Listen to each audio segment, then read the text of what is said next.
tak boleh TV tu main letak-letak sahaja.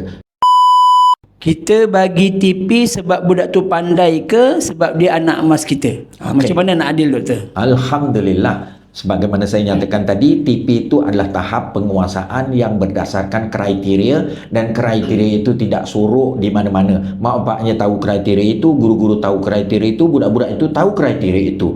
Dan sebenarnya budak itu tahu dah di mana TP dia. So kita cuma endorsekan saja. So bukan kerana anak emas ataupun kerana pandai ataupun tak pandai.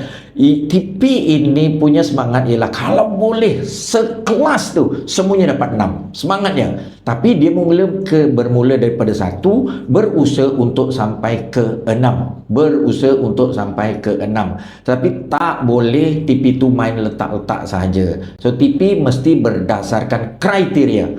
Saya ulang, TP tu mesti berdasarkan kriteria yang diketahui oleh semua. Sebenarnya kalau kita toleh kawan kita pun kita tahu dah dia dapat TP berapa. Sebenarnya kita sendiri pun tahu dah kita dapat TP berapa.